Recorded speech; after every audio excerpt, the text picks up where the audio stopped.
স্বাগতম জানাই আপনাদের ওয়ার্ল্ড 24 সংবাদে। শুরুতেই থাকছে প্রধান সংবাদের শিরোনাম। জানিয়ে দিব আজকের গুরুত্বপূর্ণ সব আপডেট।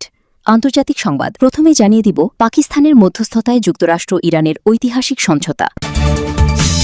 এরপর জানিয়ে দিব চুক্তির পর বদলে গেল সমীকরণ, এগিয়ে ইরান নাকি যুক্তরাষ্ট্র। আরও জানিয়ে দিব তবে কি ট্রাম্প ধোঁকা দিলেন মিত্র নেতানিয়াহুকে। এবং সর্বশেষ জানিয়ে দিব নিজের পাতানো ফাঁদে বন্দী নেতানিয়াহু, তবে কি ইসরায়েলের চূড়ান্ত পরাজয়। এতক্ষণ শুনছিলেন সংবাদের শিরোনাম, এবার বিস্তারিত সংবাদ।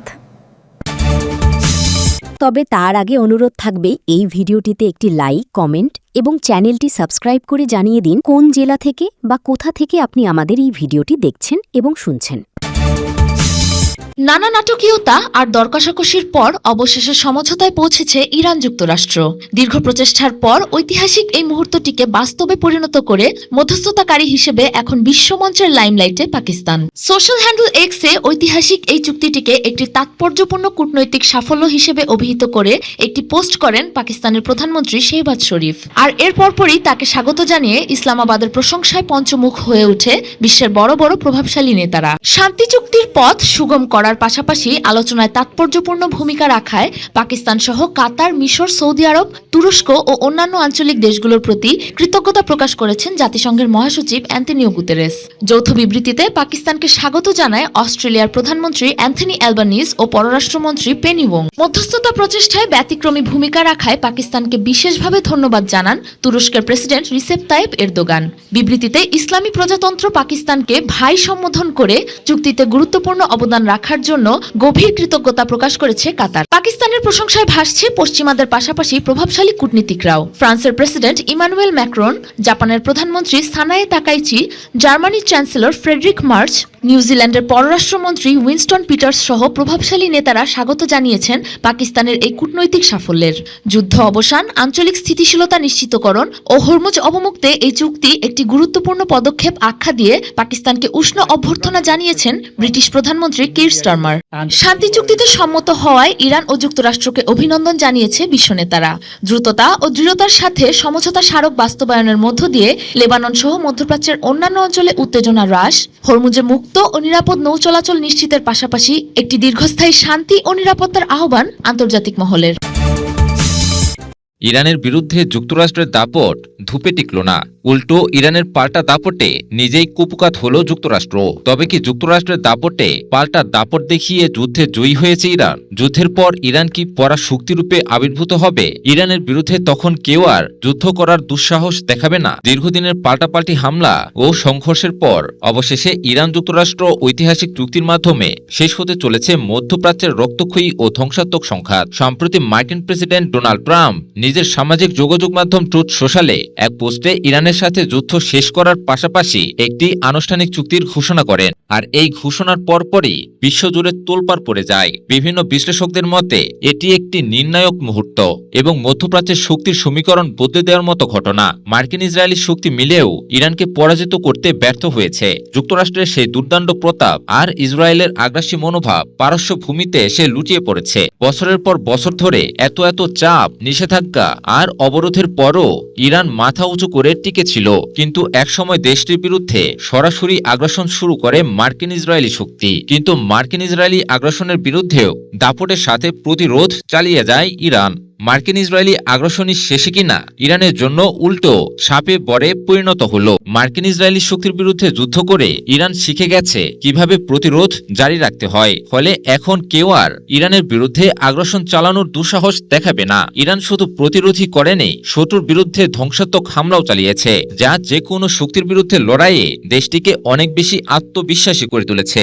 অনেক বিশ্লেষকেরা এই বিষয়টিকেই ঐতিহাসিক এবং নির্ণায়ক মুহূর্ত হিসেবে তুলে ধরছেন। এমনকি বিশ্লেষকেরা আরো বলছেন, মার্কিন ইসরায়েলি শক্তির বিরুদ্ধে যুদ্ধ করে ইরান নিজেকে পরাশক্তিরূপে আবির্ভূত করেছে।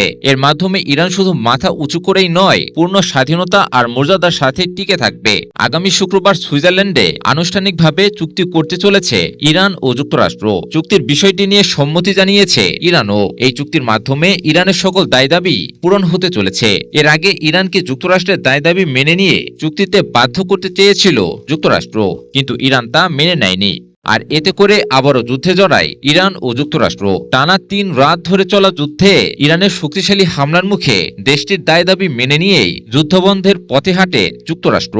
এর মাধ্যমে যুদ্ধে ইরানের সংগ্রাম আর দৃঢ়তার জয় হয়েছে মানবতা আর সত্যবাদিতার। আর এর মাধ্যমে সাম্রাজ্যবাদী শক্তির বিরুদ্ধে যুদ্ধ করে নিজেকে পরাশক্তিরূপে আবির্ভূত করল ইরান।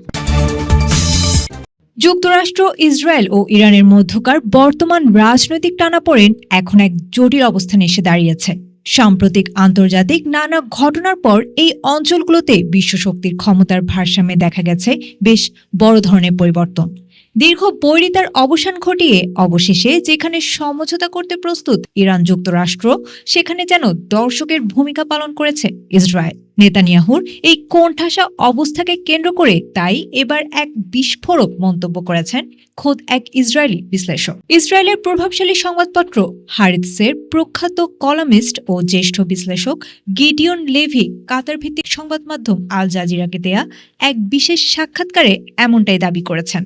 তিনি মনে করেন চলমান এই ত্রিদেশীয় ভূ রাজনৈতিক দ্বন্দ্বে কৌশলগত ও রাজনৈতিকভাবে শেষ পর্যন্ত ইসরায়েলেরই বড় ধরনের পরাজয় ঘটেছে। একই সাথে ওয়াশিংটনের সাথে দেশটির দীর্ঘদিনের সম্পর্কেও তৈরি হয়েছে এক বড় ধরনের টানাপোড়েন ও চ্যালেঞ্জ। বিশ্লেষক লেভি যুক্তরাষ্ট্রের অভ্যন্তরীণ রাজনীতির একটি গুরুত্বপূর্ণ দিক তুলে ধরে জানান, মার্কিন প্রেসিডেন্ট ডোনাল্ড ট্রাম্পের তুলনায় তার প্রশাসনের ভেতরেই ইসরায়েল বিরোধী মনোভাব বেশি জোরালো। হোয়াইট হাউস, পররাষ্ট্র মন্ত্রণালয় এবং খোদ রিপাবলিকান পার্টির ভেতরেই এমন অনেক প্রভাবশালী কর্মকর্তা রয়েছেন যারা ইসরায়েলের বর্তমান নীতি ও কর্মকাণ্ডের তীব্র সমালোচক। তারা ডোনাল্ড ট্রাম্পের চেয়েও ইসরায়েলের বিষয়ে অনেক বেশি কঠোর অবস্থানে থাকার পক্ষে। তিনি ইসরায়েলের প্রধানমন্ত্রী বেনিয়ামিন নেতানিয়াহুকে সতর্ক করে বলেন, ট্রাম্প প্রশাসনের সঙ্গে সম্পর্কের কোনো ধরনের অবনতি হলে ইসরায়েলকে এমন এক নজিরবিহীন সংকটের মুখোমুখি হতে হবে যা অতীতে তারা কখনোই দেখেনি। আর এই ভুল নীতির নেতিবাচক ফল খুব দ্রুতই সবার সামনে স্পষ্ট হয়ে উঠবে। এদিকে ওয়াশিংটনের দৃষ্টিভঙ্গি পরিবর্তনের কথা উল্লেখ করে তিনি পরিশেষে বলেন, যুক্তরাষ্ট্র এবং ব্যক্তিগতভাবে ডোনাল্ড ট্রাম্পের কাছে ইসরায়েল এখন আর কেবল কোনো ঘনিষ্ঠ মিত্র নয়, বরং একটি বড় কৌশলগত বাধা বা প্রতিবন্ধক হয়ে দাঁড়িয়েছে।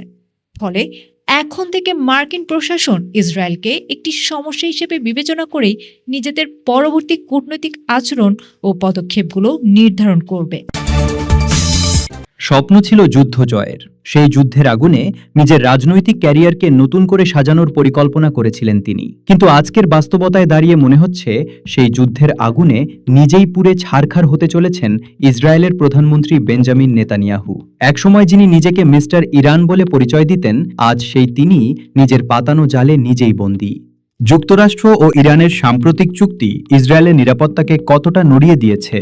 কেন আজকের এই পরিস্থিতিকে বিশ্লেষকরা বলছেন নেতানিয়াহুর জন্য চূড়ান্ত বিপর্যয়? আজকের ভিডিওতে আমরা সেটাই বিশ্লেষণ করব। কিছুদিন আগেও নেতানিয়াহুর লক্ষ্য ছিল একটাই, ইরান এবং তাদের মিত্রদের ধ্বংস করা। তিনি চেয়েছিলেন যুদ্ধের এই উত্তেজনাকে পুঁজি করে সামনের নির্বাচনে জয়লাভ করতে। কিন্তু রাজনীতির হিসাব কি আর সবসময় মেলে? উল্টো চোখের সামনে এখন অন্ধকার দেখছেন যুদ্ধবাজ বিবি। নির্বাচনে জয়লাভ তো দূরের কথা, ইরানের সাথে যুদ্ধে হেরে নেতানিয়াহু এখন আশঙ্কায় আছেন নির্বাচনে হেরে যাওয়া নিয়ে। আর গদি যদি একবার সরে যায় তবে ইসরায়েলেই বিচারের মুখোমুখি হতে হবে নেতানিয়াহুকে। যুক্তরাষ্ট্র ও ইরানের এই নতুন চুক্তি মধ্যপ্রাচ্যের ভূ রাজনীতিকে আমূল বদলে দিয়েছে। বিশ্লেষকরা বলছেন এই চুক্তি কেবল ইসরায়েলের কৌশলগত ব্যর্থতা নয়, বরং ওয়াশিংটনে ইসরায়েলের প্রভাব যে দ্রুত ফুরিয়ে আসছে তার বড় প্রমাণ। মজার ব্যাপার হলো, এই চুক্তির আগে খোদ ডোনাল্ড ট্রাম্পই নেতানিয়াহুর সমালোচনা করেছে। ইসরায়েলের ইনস্টিটিউট ফর ন্যাশনাল সিকিউরিটি স্টাডিজের বিশ্লেষক সীমা শাইন বলছেন, এই চুক্তি ইরানের স্বার্থকেই প্রাধান্য দিয়েছে। আর ইসরায়েল এই পুরো আলোচনার ধারে কাছেও ছিল না। আগে যে ইসরায়েল ওয়াশিংটনকে নিজের আঙ্গুলে নাচাতো, আজকের চিত্র তার উল্টো। যুক্তরাষ্ট্র এখন আর ইসরায়েলের উদ্বেগগুলোকে গুরুত্ব দিচ্ছে না। সামরিক বিশ্লেষক মাইকেল মিলস্টেইন তো বলেই দিয়েছেন, নেতানিয়াহু ইসরায়েলকে এমন এক দুর্বল অবস্থানে নিয়ে গেছেন যে এখন তাদের বাধ্য হয়ে যে কোনো চুক্তি মেনে নিতে হচ্ছে। ইরান তার পারমাণবিক ও ব্যালিস্টিক ক্ষেপণাস্ত্র কর্মসূচি নিয়ে যে শক্তিশালী অবস্থানে পৌঁছেছে, তাতে তেহরানকে দাবিয়ে রাখা এখন কার্যত অসম্ভব। তাহলে নেতানিয়াহুর ভবিষ্যৎ কি? তিনি যে হামাস, হিজবুল্লাহ এবং ইরানের বিরুদ্ধে যুদ্ধ জয়ের দিবাস্বপ্ন দেখেছিলেন তা এখন দুঃস্বপ্নে পরিণত হয়েছে। এই পরাজয় কেবল আন্তর্জাতিক রাজনীতির নয়, এটি তার ব্যক্তিগত পরাজয়ও। তিনি যে মিস্টার ইরান ভাবমূর্তি তৈরি করেছিলেন, আজ সেই ইরানই আরও শক্তিশালী হয়ে আবির্ভূত হচ্ছে। আর নেতানিয়াহু, তিনি এখন অভ্যন্তরীণ রাজনীতিতে কোণঠাসা। তার জোটের মিত্ররা পর্যন্ত এই চুক্তি নিয়ে মুখ খুলতে শুরু করেছে। বিশ্লেষকদের ধারণা, ইরানের সঙ্গে এই পরিস্থিতির পর খুব শীঘ্রই লেবানন এবং গাজার ক্ষেত্রেও ইসরায়েলকে একই রকমের অপমানজনক পরিস্থিতির মুখোমুখি হতে হবে। অর্থাৎ যুদ্ধ বাঁধানোর যে কৌশল তিনি নিয়েছিলেন তা এখন তার নিজের গলার ফাঁস হয়ে দাঁড়িয়েছে। নিজের পাতা জালেই কি তবে বন্দী হলেন নেতানিয়াহু? যুদ্ধের দামামা বাজিয়ে যে বিজয় তিনি চেয়েছিলেন তা এখন কেবলই এক অধরা স্বপ্ন।